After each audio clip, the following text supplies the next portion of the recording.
Hello and welcome to Morning Brief Market Sunrise. I'm Ramzan Karmali, live from Yahoo Finance studios in London. It's Thursday, 24th July. Coming up on the show, could a trade deal with the EU be in the offing? Markets in Europe and Asia are certainly showing signs of optimism for some tariff relief. The first of the Mag 7 reported overnight. The good, Google parent Alphabet beat expectations. The bad, Tesla, the EV maker, missed the street prediction. And we'll take a look ahead at what to expect when luxury giant LVMH reports later in the day. So grab your coffee and let's own the morning.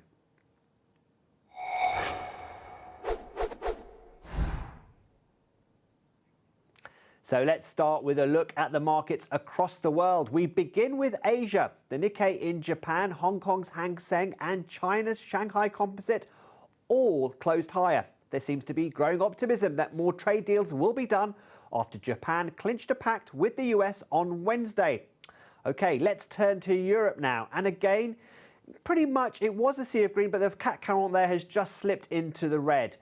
Well, why is this? Why are they mainly in the green? Well, earnings out today across the continent today have in the main been pretty positive. We'll have more on that later.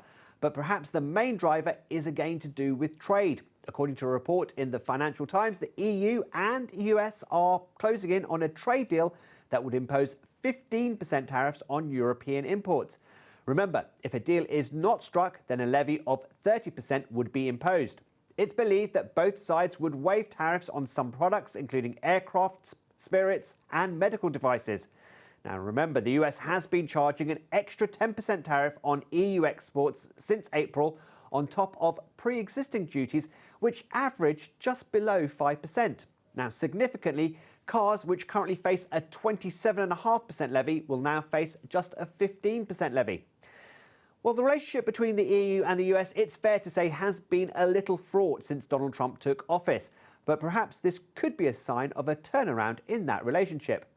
But the president has suggested that he would not go below 15% as he sets reciprocal tariff rates ahead of the August 1st deadline. At an AI summit in Washington, he said that it would be, quote, a straight, simple tariff of anywhere between 15% and 50%. Well, the next thing you need to know before that opening bell rings takes us to the Mag 7. But this time we're not talking earnings. The number of companies and organizations compromised by a security vulnerability in Microsoft's SharePoint servers is increasing rapidly. According to one research firm, the tally of victims is soaring more than sixfold in a few days. iSecurity, a Dutch cybersecurity firm, reckons that around 400 government agencies, corporations and other groups have been hit by hackers. Most of the victims are based in the US, but several entities in South Africa, including the country's treasury, have been compromised. OK, finally, let's move on to earnings now. The first of the Magnificent Seven reported overnight. Alphabet, that's Google's parent firm, beat expectations on the top and bottom lines on the strength of its advertising and cloud businesses. It's worth noting, though, that the company said capital expenditure will climb to $85 billion. Previously, it had projected a figure of $75 billion. Adjusted earnings per share came in at $2.31, while revenue was $81.2 billion. CEO Sundar Pichai once again praised AI. He said that it was, quote, positively impacting every part of the business.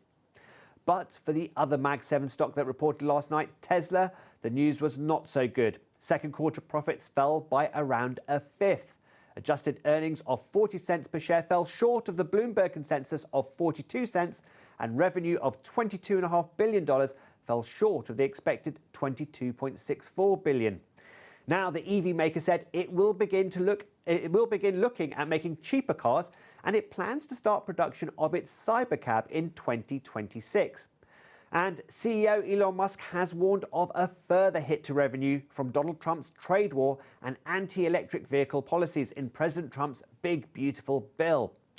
Now, Ross Gerber, co-founder, president and CEO of Gerber Kawasaki Wealth and Investment Management, gave his reaction to the results to my colleague Josh Lipton.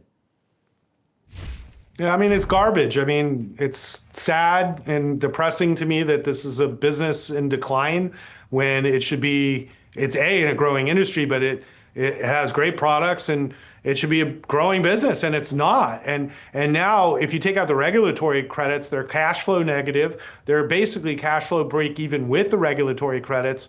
And the regulatory credits are going down every quarter, and they're going to be gone soon. And the prices are going up on the vehicles soon. So I'm just like, man, this sucks. And when you look at Cybertruck and Model S and X, sales are down 54% for their high-end vehicles. And their newest vehicle, which was supposed to be like this great truck, which I actually like, but they don't do anything to sell. And so there's no doubt in my mind that if they don't rectify the fact that it doesn't matter how many products you come up with, if people don't want to buy them, it's a problem, and they just don't seem to want to address that issue. Now, bulls on this name, Ross. We've got financial analysts on. They got a buy on this one. You asked them to explain that outperform. In part, when I asked them about that core EV business and listen, it's EVs that are still driving the P&L here. That's right. They predict better days ahead, and they'll say, listen, look at that revamped Model Y and watch for, they say, that new affordable model on the way. It's better days ahead in 26 with those deliveries. What do you say to that argument? I think that there's no doubt in my mind that Tesla needs an affordable, low-cost, small vehicle for the emerging markets and the United States if they're going to be competitive globally. This should have happened before robo-taxi, and it didn't because Elon decided for it not to happen because it was more important for him to launch robo-taxi. But there's no doubt in my mind if sales are going to improve, it's going to have to come from a new model that's lower priced. And supposedly this is happening, but if it's just a small Model Y, I just don't think you add incremental sales. You're going to lose, you're going to cannibalize more of your business. So what I'm also concerned about is even if they came out with a golden car that flew, that people wouldn't buy it because it's Elon Musk's car. And until somebody wants to address that Elon's political, not just opinions, but his actual behavior in public is just super inappropriate and turns off basically everybody now. Like, at what point is anybody going to address the elephant in the room, which is Elon? And it's like, if he wants to fix the image of himself and Tesla, that will improve sales. And so maybe in a year things get better. But if he doesn't change the way he's acting, I don't see how anything gets better.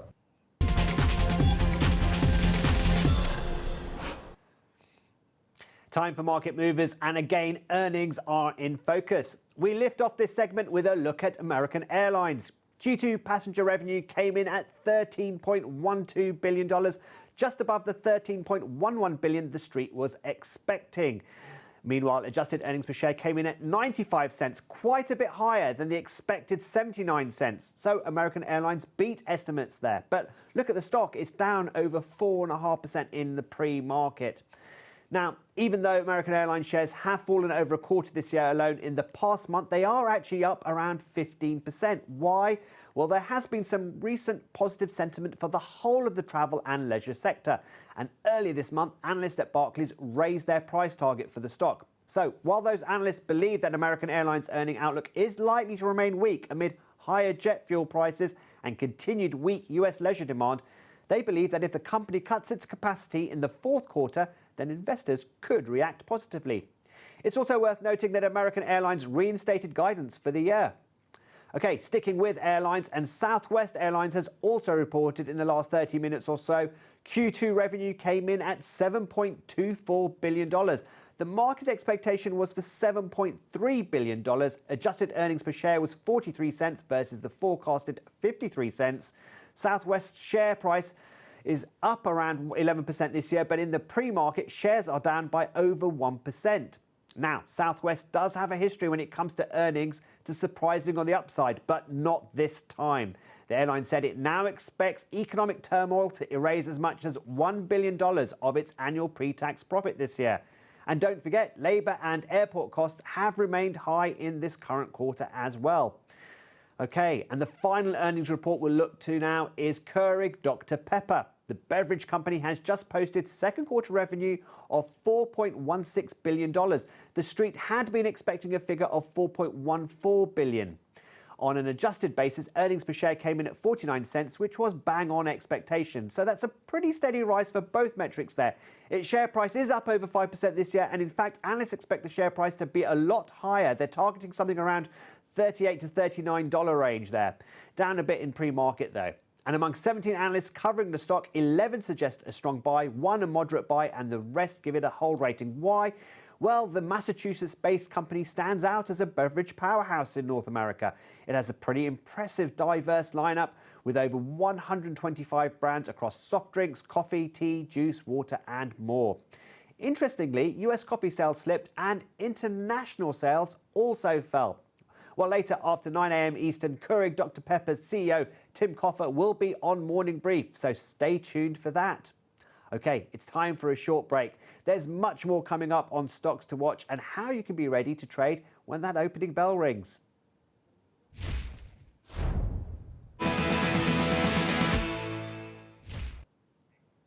Welcome back, and as the earnings season is in full swing, I'll toss it over to my colleague Jared Blickery, who explains one fundamental concept in his latest episode of Stocks in Translation. Here's what you need to know about the difference between defensive and cyclical stocks.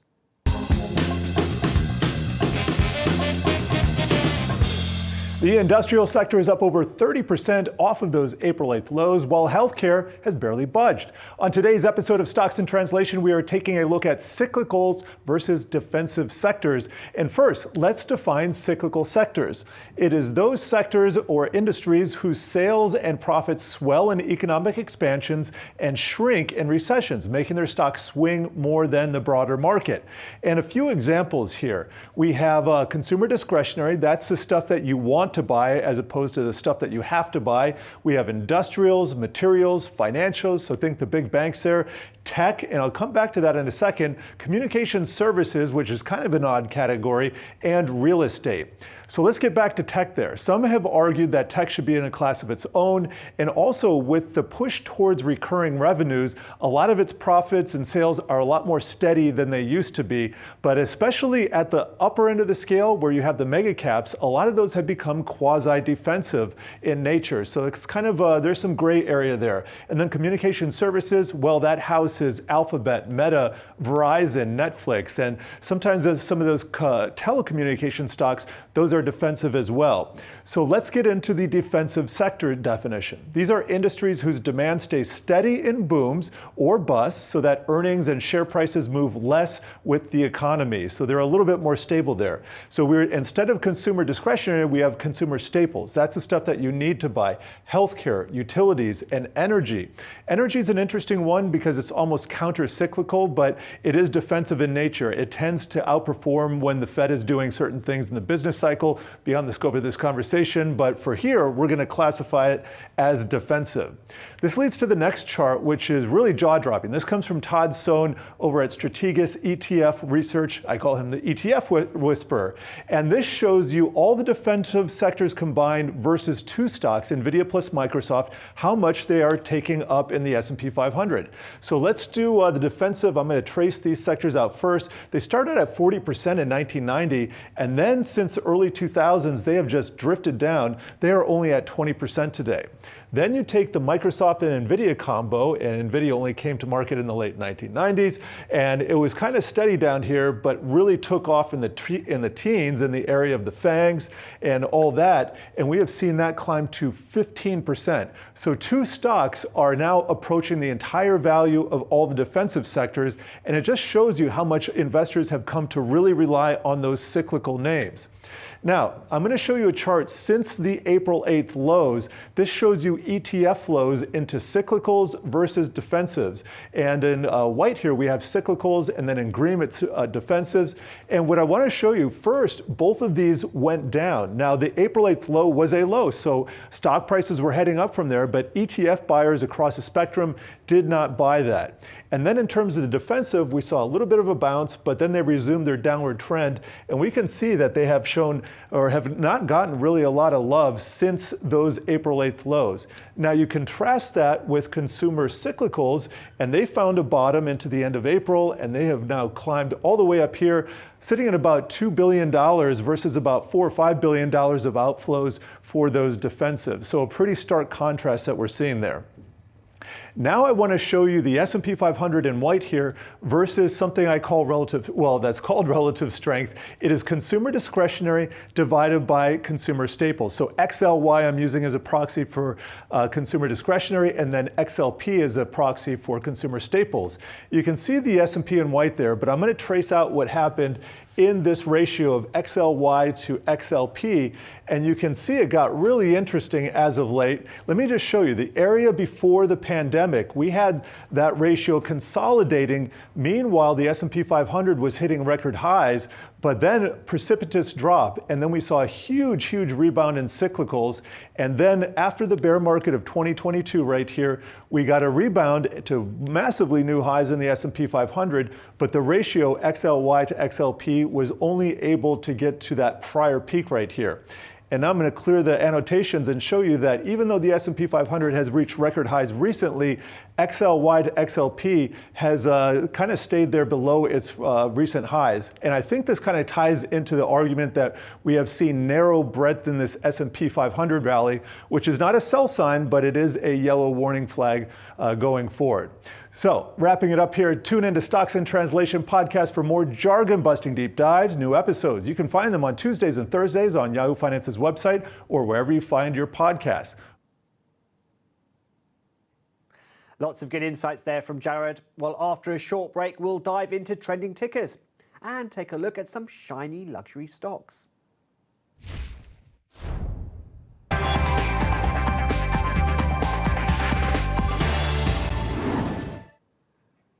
Welcome back to Market Sunrise. So, trending tickers now, and we're talking European banks. We've had results from Germany's Deutsche Bank, France's BNP Paribas, and the UK's Lloyds Bank out this morning, and it's fair to say that all three posted impressive numbers. Deutsche reported its highest second quarter pre-tax profits in nearly 2 decades, helped by a sharp decline in litigation-related charges, and that lifted its share price to their highest level in a decade. Meanwhile, in France, BNP Paribas recorded second quarter was boosted by its fixed income and currency traders. That sent the share price higher in early trade. And not to be left out, Lloyds Bank in the UK reported higher than expected pre-tax profit. It also increased its dividend. The country's biggest mortgage lender maintained its performance targets as well. And onto a very different type of trending stock that we've been covering, the resurgence of meme stocks. This morning, we bring you Tom Sosnoff's perspective. He spoke with Yahoo Finance's Judy Hyman about the risks and rewards of investing in a market that, he says, looks a lot like gambling. This is also the time of year, I know it's going to sound crazy, but this is also the time of year where there's no real sports to bet on because it's really just baseball. And we're kind of in between, all the other sports. Football season hasn't started yet. So, what better place to gamble than a zero commission, zero fees, in and out of all these little penny stocks for basically no money. I think it's just a lot of, again, it's a little bit of speculative fever, and it's not from a brokerage perspective, we like it not because of the volumes, because they don't really mean anything. There's no money in this. It's more of just getting people engaged. And if it brings young people into the marketplace, it's not necessarily a bad thing. I just think it's hard to make money. Yeah, I guess maybe somebody is making money in this stuff, right? But it's also interesting to me because that, Tom, is a little bit of a shift as well. Like in the beginning of the meme stock boom, there was a lot of sort of hand wringing, like these people don't know what they're getting themselves into and they could really lose their shirts. And I feel like we've sort of evolved from that, right? Like I think everybody knows you could lose some money. Like it is a possibility. Or do you? Do you think that that's not still well understood? No, I think there was a couple of factors, like a perfect storm. If you're talking about like 2020, Yeah. and you're talking about GameStop, and there was a bunch of factors, and there was a lot of professionals that got involved, on the short side of GameStop, from hedge funds to market makers, and that was a very different animal back then. Now it's a little bit different. This is very similar. I mean, this is almost pure retail, and this is very similar to, just kind of like a meme crypto coin or something like that. And it's kind of just like it's a pie in the sky. It's just a cheap shot. I think the way people are looking at it, and I wouldn't read that much into it, except when this stuff happens, the markets are usually getting a little frothy. Like a lot of the big names are kind of off the table because they've had such incredible runs and they're so expensive.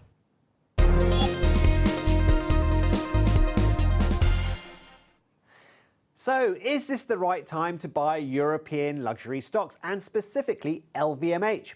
LVMH, which stands for Louis Vuitton Moet Hennessy, is one of Europe's most valuable companies, and later today it will be reporting earnings, just as the US and the EU are reportedly closing in on a deal after a rocky few months in their trade relationship. Right now, you can see that LVMH is down around 1.5%. The future of European luxury goods, one of the continent's main exports, has been in limbo as appetite from Chinese consumers has waned.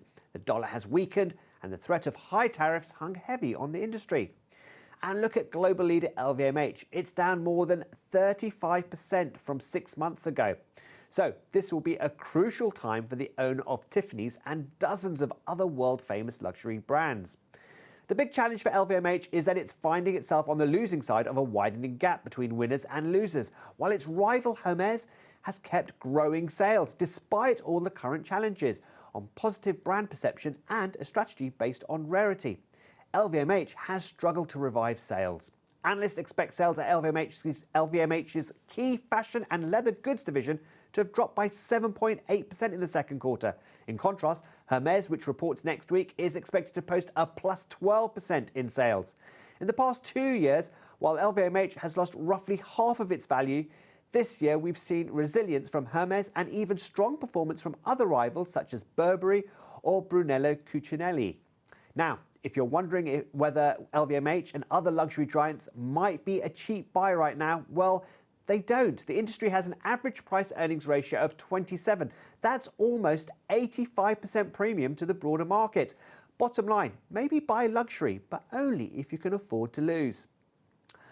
And finally, Bitcoin may reach $300,000. That's John Woo's prediction. Many, like him in the crypto world, are stepping up their predictions for Bitcoin. He explained why to our colleague, Josh Lipton. I've had some bulls come on the show recently, and I asked them for targets, for bogeys, and one well-known bull said, listen, he says 200,000 before year end. Does that make sense to you, John? By the end of next year, we'll have maybe even double, close to 300,000. In fact, it's very simple. Right now, it's about 10% of the AUM of gold.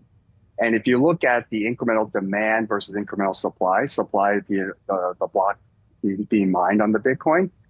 And then you have the incremental demand, which is all these ETFs, these digital asset trading companies, and the reserves being built on public companies as well as nations, as well as states. There's a 5-to-1 imbalance of incremental demand versus supply. And then as a percentage of gold as a market cap, it's only 10%. I don't see why it can't be 30% because the incremental buyer is Gen Z and millennials, and they view this as the digital storage of store of value as opposed to gold. So I can easily see much higher than 200,000 by the end of next year. I'm afraid that's all we've got time for. Let's have a quick look at the futures board before we go. It's a bit of a mixed picture, as we can see there. Look out for Intel earnings after the bell. But stay with us on Yahoo Finance. You've been watching Market Sunrise. I'm Ramzan Karmali. Go own the morning.